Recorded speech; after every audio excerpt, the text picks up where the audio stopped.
Shri M Liju, C V Varghese ചൂണ്ടിക്കാട്ടി രണ്ട് പ്രധാനപ്പെട്ട കാര്യങ്ങൾ. 55 സെന്റ് ഈ മാത്യു കുഴൽനാടൻ അധികമുണ്ട് എന്ന് കണ്ടെത്തുമ്പോൾ അദ്ദേഹം പറഞ്ഞ ന്യായം പൊതുജനത്തിന് അങ്ങോട്ട് ബോധ്യമാവുന്നില്ല. താൻ അളന്നില്ല, താൻ അവരെ വിശ്വസിച്ചു, അതുകൊണ്ട് ഭൂമിയിൽ ഇത് വേലികെട്ടി തിരിച്ചിരിക്കുന്നുവെന്നാണ്. അങ്ങനെയൊന്നും നമ്മുടെ നാട്ടിൽ നടപ്പില്ലല്ലോ എം ലിജു, നമുക്കറിയാവുന്നതല്ലേ. 55 സെന്റ് പോയിട്ട് 5 സെന്റെങ്കിലും അധികമുണ്ടെങ്കിൽ സ്വാഭാവികമായും അത് പുറമ്പോക്ക് ഭൂമിയാണെങ്കിൽ അത് വളച്ചുകെട്ടി എടുത്തതിന് ശേഷം താൻ അറിഞ്ഞില്ല എന്ന് പറയുമ്പോൾ പൊതുജനത്തിന് സംശയമുണ്ടാവും. അവിടെയാണ് ഈ കേസിന്റെ ഒരു മെറിറ്റ് നിൽക്കുന്നത്. എം ലിജു.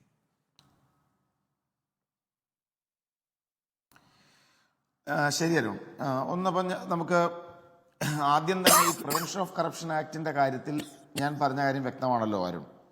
അരുൺ പറഞ്ഞതുപോലെ MLA അല്ലാത്ത ഒരാൾ, ഒരു സ്വകാര്യ വ്യക്തി ഒരു ഭൂമി വാങ്ങി.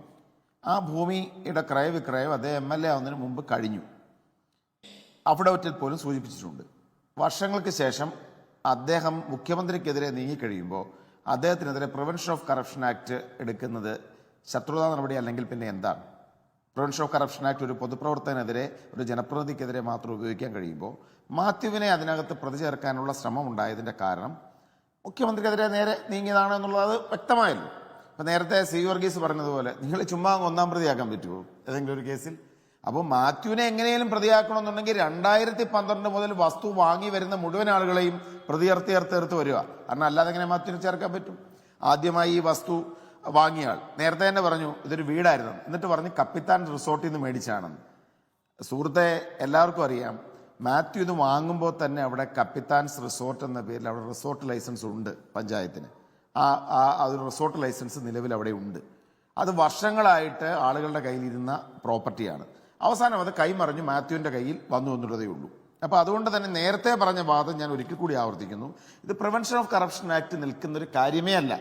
ഇത് പ്രതികാര നടപടി മാത്രമായിരുന്നു. ഇനി രണ്ടാമത്തെ പോർഷൻ, അതിനകത്തൊരു ധാർമ്മിക ഒരു ചോദ്യമാണ് അരുൺ ഉന്നയിച്ചത്. അപ്പം 55 സെന്റ് ഭൂമി ഉണ്ട് എന്നുണ്ടെങ്കിൽ അത് പുറത്തു പറയേണ്ടതല്ലേ? മാത്യു തന്നെ വ്യക്തമാക്കിയിട്ടുണ്ട്. അതായത് വർഷങ്ങളായിട്ട് ഈ ഭൂമി വാങ്ങുമ്പോൾ അവിടെ ഒരു ചുറ്റുമതിലുണ്ട്. അവർ കൃത്യമായി മതിൽ കെട്ടിയാണ് ഈ പ്രോപ്പർട്ടി കൈവച്ചിരിക്കുന്നത്.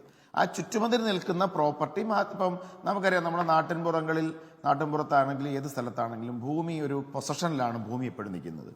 ആ പൊസഷനിലിരിക്കുന്ന ഭൂമി കൈമാറ്റം ചെയ്യുമ്പോൾ അതിനകത്ത് കൃത്യം ചിലപ്പോൾ ആധാരത്തിലുള്ളത് തന്നെ പൂർണ്ണമായി അതിനപ്പുറത്തും ചിലപ്പോൾ ഭൂമി കാണും. അത് പൊസഷനാണ്. നമ്മുടെ നാട്ടുപുറങ്ങളിലോ അല്ലെങ്കിൽ ഈ പ്രദേശങ്ങളിലൊക്കെ നോക്കിക്കഴിഞ്ഞാൽ കൃത്യമായി അളന്ന് ആ കൃത്യം ആധാരത്തിലുള്ള പ്രോപ്പർട്ടി മാത്രമല്ല കാണുന്നത്, അതിന് പുറത്ത് കാണും. അത് നമ്മുടെ നാട്ടിലുള്ളൊരു കാര്യം മാത്രമല്ല. മാത്യു പുതുതായി മതിൽ കെട്ടിയെന്നൊരു കേസ് അവർക്കില്ല. വർഷങ്ങളായി നിലനിൽക്കുന്ന ചുറ്റുമതിൽ, ആ ചുറ്റുമതിലിനെ മാത്യു മോഡിഫൈ ചെയ്തു എന്നതിനപ്പുറത്ത് നിലവിൽ ഇവരുടെ എന്തൊരു 1 ഏക്കർ 28 സെന്റ് സ്ഥലം വാങ്ങിയിട്ട് മാത്യു പുതുതായി പുറകെ കൂടെ സ്ഥലം വളച്ചെടുത്ത് അതിന് മതിൽ കിട്ടിയെന്നൊരു കേസ് ഇവർക്കില്ല. അങ്ങനെ പറയാൻ കഴിയാത്തത് കൊണ്ടാണ് എന്ത് ചെയ്യുന്നത്? 2012 മുതലുള്ള ആളുകളെ ഞാൻ പറയട്ടെ, ഞാനൊന്ന് പൂർത്തീകരിക്കാനുണ്ട്. ഒരു 2 കാര്യം കൂടെ പറയാനുണ്ട്. അതുകൊണ്ടാണ് ഈ പഴയ ആളുകളെ കൂടി പിടിച്ചു വെച്ചത്. അവര് കെട്ടിയ മതിൽ അത് മാത്യുവിന് അറിവുണ്ടായിരുന്നു എന്ന് പറഞ്ഞ് ഇങ്ങനെ ചെയ്യാതിരിക്കും. ഈ ഉദ്യോഗസ്ഥന്മാരെ സംബന്ധിച്ച് പിണറായി വിജയനെ അറ്റാക്ക് ചെയ്യുമ്പോൾ പിണറായി വിജയന്റെ കീഴിലിരിക്കുന്ന ഉദ്യോഗസ്ഥന്മാർക്ക് ഇതെല്ലാം എന്താ മാർഗം? പിന്നെ അടുത്ത പ്രശ്നം, ഇദ്ദേഹം പറഞ്ഞ ഈ മറ്റേ അഫിഡവിറ്റില് വാല്യൂ കൂട്ടിക്കാണിച്ചു. നിങ്ങൾ അങ്ങനെ ഉണ്ട് സ്റ്റാമ്പ് ഡ്യൂട്ടി നോട്ടീസ് അയക്കണം. വാസ്തുവിന്റെ വാല്യൂ കൂട്ടിക്കാണിച്ചിട്ടുണ്ടെന്നുണ്ടെങ്കിൽ സാധാരണ നമ്മുടെ നാട്ടിലുള്ള കാര്യം എന്താ? ഇപ്പൊ സി വി വർഗീസിന്റെ പ്രോപ്പർട്ടി, സി വർഗീസിന്റെ ഒരു സ്വത്തുക്കളൊക്കെ ഉണ്ടല്ലോ, ഇല്ലെന്ന് എനിക്കറിയത്തില്ല. ഉണ്ടെങ്കിൽ നിങ്ങൾ വർഷങ്ങൾക്ക് മുമ്പ് മേടിച്ചൊരു പ്രോപ്പർട്ടി സ്റ്റാമ്പ് ഡ്യൂട്ടി കുറച്ചാണ് കാണിക്കുന്നതെങ്കിൽ നമ്മുടെ രാജ്യത്ത് രജിസ്ട്രേഷൻ നിയമം ചെയ്യുന്ന കാര്യം എന്താ? ബിനാമി അല്ല എന്നുണ്ടെങ്കിൽ നേരിട്ട് നോട്ടീസ് അയക്കും. ബിനാമി ആണേ നമുക്കൊന്നും ചെയ്യാൻ പറ്റത്തില്ല.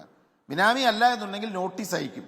ഇത്ര നിങ്ങൾ സ്റ്റാമ്പ് കുറച്ചിരിക്കുകയാണ്, അത് കൂട്ടിയടയ്ക്കണമെന്ന് പറഞ്ഞ്. അതല്ല ഭൂമി അധികം ഉണ്ടെങ്കിൽ എന്ത് ചെയ്യും? ലാൻഡ് കൺസർവേഷൻ ആക്ട് പ്രകാരം നിങ്ങളുടെ അധികമുള്ള ഭൂമി ചെയ്യണമെന്ന് പറഞ്ഞ് അത് പ്രകാരം നിയമനടപടി സ്വീകരിക്കും. ഇതൊന്നും അല്ലല്ലോ ഇവിടെ കാണുന്നത്. അതെ, Mathew prevention of corruption act പ്രകാരം അതാണ് ലിജു നമ്മൾ ആവർത്തിച്ച് ചോദിക്കുന്നതും അതാണ്.